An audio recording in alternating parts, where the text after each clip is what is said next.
Hi students, जय श्री राम सभी को। Welcome back to our channel Pawan PT classes. So students, आज की वीडियो काफ़ी ही ज़्यादा इन्फॉर्मेटिव होने वाली है, क्योंकि आज की वीडियो में हम डिस्कस करेंगे वो मिस्टेक्स जो स्टूडेंट एग्ज़ाम में करके आते हैं। क्योंकि रिसेंटली में काफ़ी ऐसे स्टूडेंट्स के मैसेजेस आ रहे थे व्हाट्सएप पे कि सर हमारे यहाँ पे स्कोर बिल्कुल प्रॉपर आ रहे थे, कि जब हम प्रैक्टिस करते थे हमारा स्कोर 70+, 80+ हर एक टास्क में आ रहा था। बट जब हम रियल एग्ज़ाम करके आए तो हमारा जो स्कोर है वो 50, 60, 70 तक ही रह गया। किस वजह से हमारा जो स्कोर है वो एग्ज़ाम में नहीं आया, तो आज हम उन्हीं मिस्टेक्स को डिस्कस करेंगे। सो अगर आपका भी एग्ज़ाम विदिन 3 to 4 डेज़ है, विदिन 1 वीक है, अगर आपने भी अपना एग्ज़ाम बुक कर दिया है और आने वाले कुछ ही दिनों में आपका एग्ज़ाम है, तो इस वीडियो को ज़रूर देखें ताकि आपका जो स्कोर है वो एग्ज़ाम में कम ना आए। सो कौन कौन सी ऐसी स्टूडेंट्स मिस्टेक करके आते हैं, आज हम हर एक चीज़ को डिस्कस करेंगे डीप में। और सबसे ज़्यादा इम्पोर्टेंट बात, वीडियो के लास्ट में आपको एक ऐसी टिप बताई जाएगी, अगर आपको लगता है बीच एग्ज़ाम में ही कि आपका जो एग्ज़ाम है वो प्रॉपर नहीं हुआ, आपका जो स्कोर है वो एग्ज़ाम में नहीं आएगा पियर्सन के रियल एग्ज़ाम में, तो क्या ऐसी स्ट्रैटेजी रहेगी जिसका यूज़ करके आप अपना जो नेक्स्ट एग्ज़ाम है वो फ्री में एग्ज़ाम देके आ सकते हो, चाहे आप ऑस्ट्रेलिया में हो चाहे आप इंडिया में हो। ठीक है, सो शायद इस वीडियो को पियर्सन वाले डिलीट कर सकते हैं। सो आप अपने फ्रेंड्स के साथ इसको शेयर कर दें, और अभी तक चैनल को जिसने भी सब्सक्राइब नहीं किया है, क्योंकि आपके लिए हम इतना ज़्यादा रिस्क लेते हैं, बट फिर भी आप जो है काफ़ी स्टूडेंट्स आप में से जो कि चैनल को सब्सक्राइब नहीं करते, वीडियो को लाइक नहीं करते, तो हर एक स्टूडेंट से रिक्वेस्ट है कि वीडियो को लाइक ज़रूर करें, और जिसने भी चैनल को सब्सक्राइब नहीं किया है वो चैनल को सब्सक्राइब ज़रूर कर दें, ताकि आगे भी हम आपके लिए ऐसे ही वीडियोस और ऐसी जो ट्रिक्स हैं आपके लिए लेके आते रहें। तो चलिए सबसे पहले हम डिस्कस करते हैं कि कौन कौन सी ऐसी मिस्टेक्स हैं जो एग्ज़ाम में स्टूडेंट्स करके आते हैं। देखिए, सबसे पहले क्या है, अगर आपका एग्ज़ाम 2 दिन के बाद है, सो आपको करना क्या है, एग्ज़ाम से 1 दिन पहले आपको तैयारी नहीं करनी है। क्योंकि सभी के स्टूडेंट्स, चाहे वो कोई भी हो, स्टूडेंट हो या फिर कोई टीचर हो, अगर वो एग्ज़ाम दे के आता है तो थोड़ा प्रेशर सभी को होता है कि कल मेरा एग्ज़ाम है, कल मेरा इतने बजे एग्ज़ाम है और मेरी तैयारी कुछ भी नहीं है। तो उस वजह से क्या है, आपका जो स्कोर एग्ज़ाम में नहीं आता है, क्योंकि कॉन्फिडेंस जो है बहुत ज़्यादा इंपॉर्टेंट है। और कॉन्फिडेंस आएगा कैसे, अगर आपका यहाँ पे स्कोर आएगा प्रॉपर। अगर आपका यहाँ पे स्कोर 70, 80+ आ रहा है प्रैक्टिस के टाइम पे, तो रियल एग्ज़ाम में आपका जो स्कोर है वो 100% आएगा।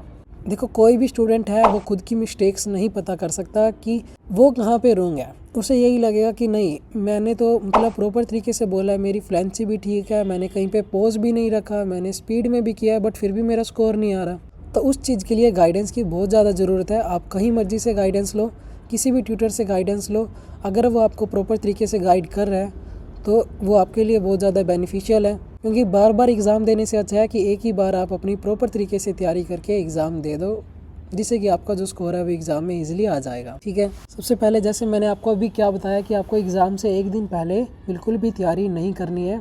आप अपना रिलैक्स रहो, एग्ज़ाम से 1 दिन पहले कोई आपको मॉक टेस्ट नहीं देना है। एग्ज़ाम से 3-4 दिन पहले भी आपको कोई मॉक टेस्ट नहीं देना है। फॉर एग्ज़ाम्पल, अगर आपके किसी भी मॉक टेस्ट में स्कोर किसी भी कारण से, आपका माइक का इशू हो सकता है, कोई भी वजह हो सकती है, बैकग्राउंड वॉइस हो सकती है, किसी भी कारण से अगर आपका मॉक टेस्ट में स्कोर नहीं आता है, तो आपको टेंशन होएगी कि अभी मेरा स्कोर नहीं आ रहा है, एग्ज़ाम में मेरा स्कोर कैसे आएगा, और ये 100% है। सो आपको करना क्या है, आप सिंपल प्रैक्टिस करो। मॉक टेस्ट किसी भी स्टूडेंट को एग्ज़ाम से पहले नहीं देना है, भूल के भी। ठीक है, तो जब भी आप एग्ज़ाम में जाओ तो आपको क्या करना है, मतलब लिक्विड वगैरह थोड़ा ज़्यादा लेके जाना है, जिससे कि आपकी जो वॉइस है वो क्लियर रहेगी। ज़्यादा पेट भर के खा के नहीं जाना है कि वॉइस भी वहाँ पे प्रॉपर तरीके से ना आ पाए। ठीक है, क्योंकि सबसे पहले ही हमारे पास स्पीकिंग मॉड्यूल आएगा, स्पीकिंग में हमें बोलना ही है वहाँ पे जाके, और अगर बोलते हुए आपको प्रॉब्लम हो गई तो आपका जो स्कोर है स्पीकिंग के साथ साथ रीडिंग में भी डाउन जाएगा। ये काफ़ी ज़्यादा इंपॉर्टेंट टिप है, इसको आपको ध्यान रखना है। ये छोटी छोटी मिस्टेक्स हैं जो स्टूडेंट्स एग्ज़ाम में करके आते हैं। और देखो, अब आप वहाँ पे चले गए एग्ज़ाम सेंटर में, आप वहाँ पे चले गए, सबसे पहले आपको जो रूल्स वगैरह दे रखे हैं उनको रीड करने के लिए आपको उनको प्रॉपर तरीके से रीड करना है, ताकि उसमें आपको बोलने का थोड़ा सा फ्लो बन जाए। जब आपकी सेंटर में सीटिंग हो जाए तो आपको हेडफोन्स वगैरह प्रोवाइड करवाए जाएंगे। हेडफोन्स में देखो, सबसे इम्पोर्टेंट बात ही यहीं पे आती है कि स्टूडेंट को हेडफोन की पोजीशन ही नहीं पता कि उनको जो माइक की पोजीशन है वो कहाँ पे रखनी है। ठीक है, सो आपको जो माइक की पोजीशन है आप इमेज में देख सकते हो, जो आपका लोअर लिप है उससे आपको 2 से 3 फिंगर्स का गैप रखना है, जिससे कि आपकी एग्ज़ाम में जो रिकॉर्डिंग है वो प्रॉपर तरीके से हो जाए। क्योंकि अगर आपकी रिकॉर्डिंग ही प्रॉपर नहीं होएगी या आपको कोई भी पीछे से बैकग्राउंड वॉइस आ रही है, तो उसी टाइम वहाँ पे जो इन्वेस्टिगेटर्स हैं, जिनकी वहाँ पे ड्यूटीज़ है, आप उनको बोल सकते हो कि हमारे यहाँ पे रिकॉर्डिंग जो है प्रॉपर नहीं हो रही है, तो आपको हेडफोन वगैरह वो आपको रिप्लेस करके दे देंगे।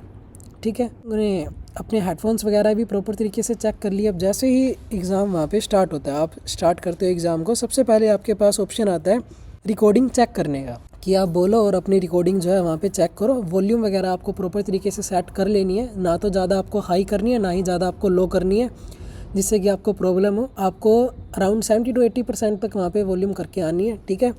और जब आप अपनी रिकॉर्डिंग चेक करोगे तो आपको उस टाइम चेक करना है कि कोई बैकग्राउंड वॉइस उस टाइम आपकी रिकॉर्ड तो नहीं हो रही, या जो माइक है वो प्रॉपर तरीके से रिकॉर्डिंग कर रहा है या फिर नहीं कर रहा। सबसे मेन, और रिकॉर्डिंग में आप टाइम लगा सकते हो, जितना आप वहाँ पे टाइम लगाओगे उतना आपके लिए बेनिफिशियल है। अगर आपको लगता है कि नहीं थोड़ा नर्वस हूँ अभी मैं, ये बोलने के लिए अभी मैं तैयार नहीं हूँ, तो आप रिकॉर्डिंग में टाइम लगा दें, ठीक है। जिससे क्योंकि स्टार्टिंग में ही हमारे पास रीड अलाउड आएंगे और रीड अलाउड अच्छे होने चाहिए हमारे। रीड अलाउड अगर अच्छे हो रहे हैं तो रीडिंग में स्कोर आपका बढ़िया आएगा। उसके बाद क्या है, जैसे ही चलो आपने रिकॉर्डिंग वगैरह चेक कर ली प्रॉपर तरीके से, अभी आप में कॉन्फिडेंस आ गया कि हाँ मैं एग्ज़ाम देने के लिए तैयार हूँ, ठीक है। सबसे पहले क्या आएंगे आपके पास, ये इंट्रोडक्शन आएगा। इंट्रोडक्शन में आपको क्या बोलना है, इंट्रोडक्शन में आप कुछ भी बोल के आ सकते हो, कोई टेम्पलेट बोल के आ सकते हो, ताकि आपका फ्लो बन जाए, क्योंकि नेक्स्ट हमारा टॉपिक क्या है, रीड अलाउड का है। ये सब करने के बाद आपको क्या करना है, सबसे इम्पोर्टेंट बात कि देखो सभी स्टूडेंट को पता होना चाहिए कि फ्लुएंसी क्या होती है और पिच क्या होती है। फ्लुएंसी क्या होती है कि स्टार्टिंग से लेके एंडिंग तक आपकी प्रॉपर एक स्पीड होनी चाहिए, प्रॉपर तरीके से आपके पोजेज होने चाहिए, जैसे कि आप नॉर्मल घर पे बात करते हो। आपको रीड उस वे में करना है जैसे आपके सामने कोई बैठा है स्टूडेंट, ठीक है। आप उसको टीच कर रहे हो कि नहीं हमें यहाँ पे रुकना है, ऐसे हमें बोलना है, कंटिन्यूसली भागना नहीं है। फ्लुएंसी का मतलब स्पीड बिल्कुल भी नहीं होती, तो ये सभी को ध्यान रखना है, ठीक है। अब जब आपने क्या किया, आपने अपनी रिकॉर्डिंग वगैरह चेक कर ली, तो आपके पास नेक्स्ट रीड अलाउड आएगा, ठीक है। और पिच का मतलब क्या है, पिच का मतलब क्या है, आपकी लाउडनेस। ना ही ज़्यादा आपको वहाँ पे चिल्ला के आना है, ना ही ज़्यादा आपको वहाँ पे आराम से करके आना है। जो आप नॉर्मल घर पे बोलते हो वैसे ही आपको वहाँ पे बोल के आना है, नॉर्मल वॉइस में, ना ज़्यादा लाउड ना ज़्यादा लो, ठीक है। अब सब कुछ आपको इसमें पता लग गया, स्पीकिंग टास्क आपने कर लिया अच्छे से, वो आपका कंप्लीट हो गया। उसके बाद आता है हमारा राइटिंग का टास्क और रीडिंग का टास्क। देखो रीडिंग के जो भी आप ब्लैंक्स करोगे 2 से 2.5 मिनट में आपको वो सोल्व करने हैं, उससे ज़्यादा टाइम वेस्ट आपको नहीं लगाना है, क्योंकि बाकी के भी उसमें टास्क हैं ड्रैग एंड ड्रॉप, तो उनके लिए आपको टाइम फिर नहीं मिलेगा। अगर आप एक ही चीज़ में टाइम लगा दोगे तो आगे के लिए आपको टाइम नहीं मिलेगा, ठीक है। नेक्स्ट सबसे इम्पोर्टेंट टास्क वो है हमारा लिसनिंग का। ये सबसे इम्पोर्टेंट क्यों है, स्पीकिंग से भी इम्पोर्टेंट क्यों है ये, क्योंकि इसमें कुछ ऐसे मॉड्यूल्स हैं जो कि आपका बहुत ज़्यादा कंट्रीब्यूशन करते हैं।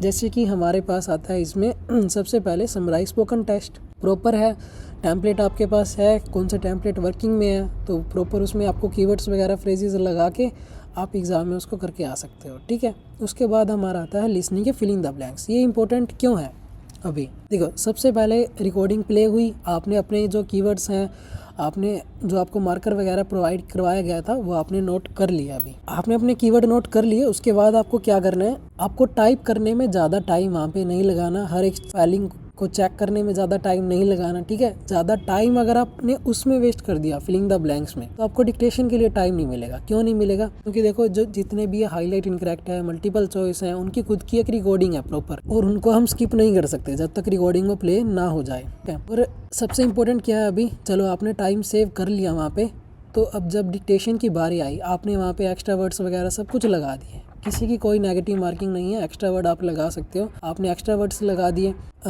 आपके पास मान लेते हैं आपके पास 3 डिक्टेशन आई, 3 में से आपने 2 प्रॉपर कर दी, और जो लास्ट वाली थी वो किसी वजह से, या आपने ज़्यादा टाइम स्टार्टिंग की 2 डिक्टेशन में लगा दिया, तो वो आपकी हाफ ही हो पाई और जो टाइम था वो आपका खत्म हो गया। तो एक चीज़ का आप ध्यान रखना, वहाँ पे ऑटो सबमिट बिल्कुल भी नहीं होता है। सो कम से कम 5 सेकंड पहले आपको जो डिक्टेशन है आपके एग्जाम में लास्ट वाली, उसको सबमिट करके जरूर आना है। अगर आप उसको सबमिट करके नहीं आते हो तो अराउंड 10 से 15 नंबर का आपको डिफरेंस स्कोर में देखने को मिलेगा, ठीक है, क्योंकि वहाँ पे ऑटो सबमिट नहीं होता है। देखो अगर आपको स्टार्टिंग में ही लगे कि आपका एग्ज़ाम जो है बिल्कुल भी सही नहीं हुआ है, तो आप उसको बीच में स्किप कर सकते हो। वो कैसे करना है, आपको पूरी डिटेल के लिए आप या तो व्हाट्सएप पे मैसेज करें या फिर आप इंस्टाग्राम पे मैसेज करें, कि पूरी डिटेल में हम यहाँ पे आपको नहीं बता सकते। बट टिप ऐसी रहेगी कि 100% गारंटी के साथ कि आपका नेक्स्ट एग्ज़ाम फ्री में हो जाएगा। सो फिर मिलते हैं हम किसी अनदर वीडियो के साथ, तो तब तक के लिए जय श्री राम सभी को।